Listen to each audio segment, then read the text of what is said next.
Because of Winn-Dixie by Kate D. Camillo. 10-year-old Opal is a newcomer in the town of Naomi, Florida. She hasn't made any friends yet and feels a little lonely. Opal's only pal is a very big dog named after the grocery store where she found him, Winn-Dixie. I spent a lot of time that summer at the Herman W. Block Memorial Library. The Herman W. Block Memorial Library sounds like it would be a big, fancy place, but it's not. It's just a little old house full of books, and Miss Franny Block is in charge of them all. She is a very small, very old woman with short gray hair, and she was the first friend I made in Naomi. It all started with Winn-Dixie not liking it when I went into the library because he couldn't go inside too. But I showed him how he could stand up on his hind legs and look in the window and see me in there, selecting my books.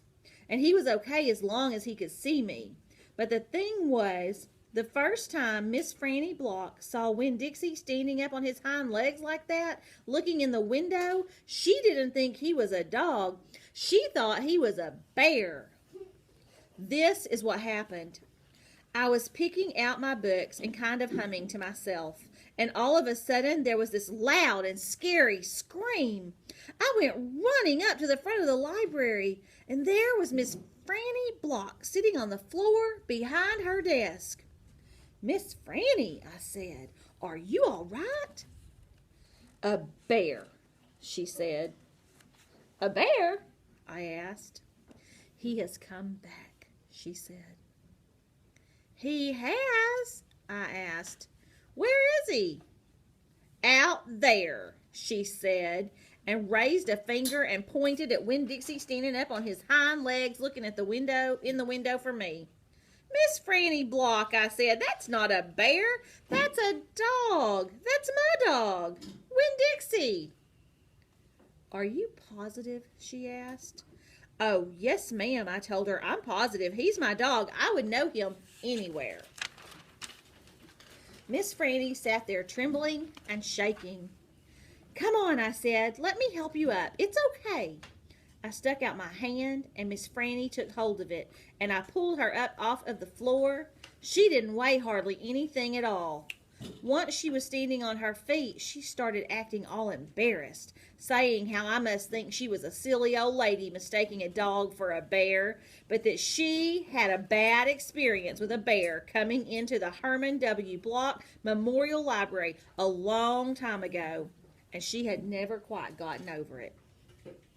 "When did that happen?" I asked her. "Well," said Miss Franny, "it's a very long story." "That's okay," I told her. "I'm like my mama in that I like to be told stories. But before you start telling it, can Winn-Dixie come in and listen too? He gets lonely without me." "Well, I don't know," said Miss Franny. "Dogs are not allowed in the Herman W. Block Memorial Library."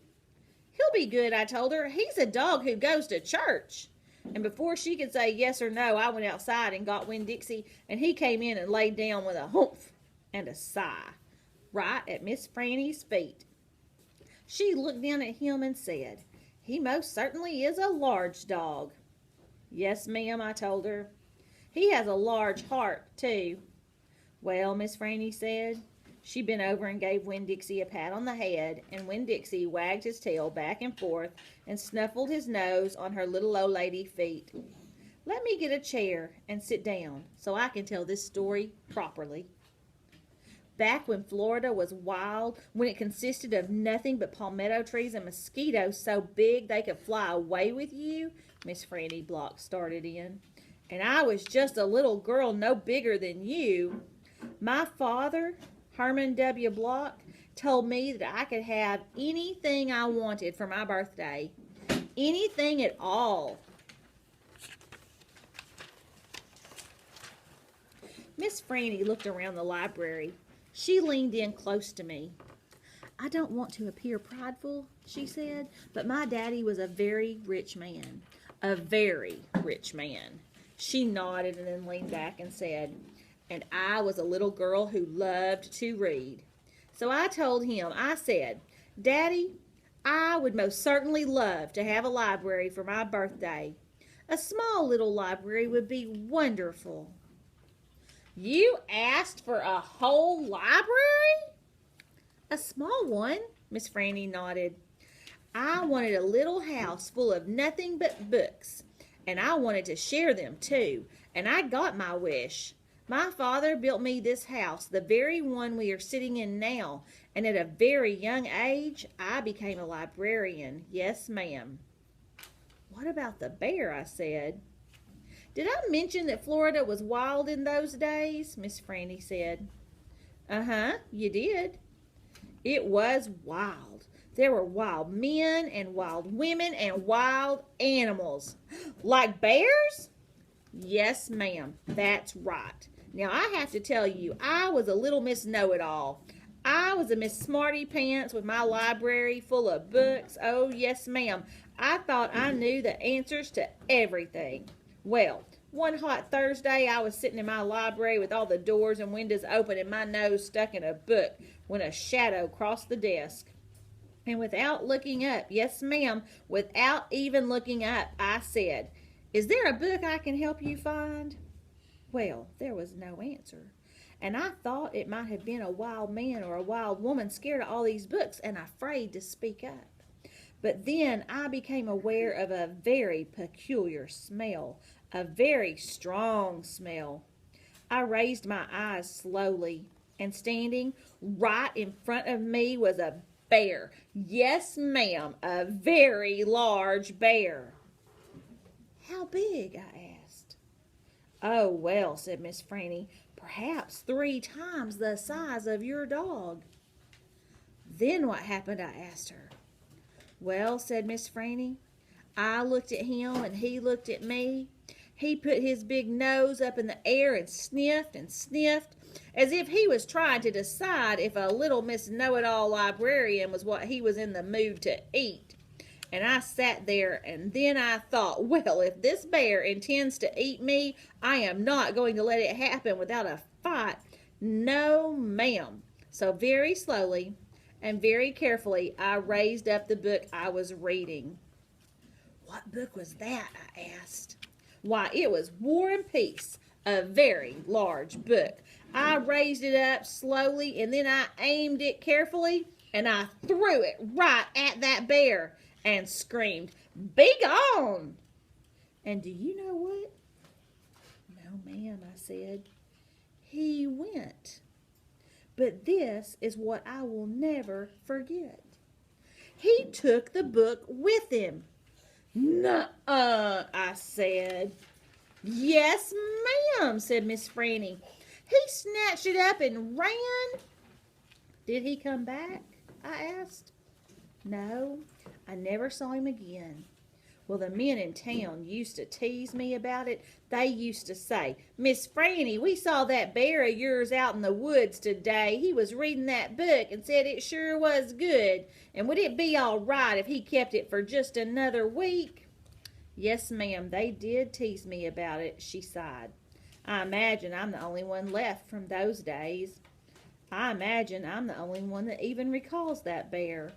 All my friends, everyone I knew when I was young, they're all dead and gone."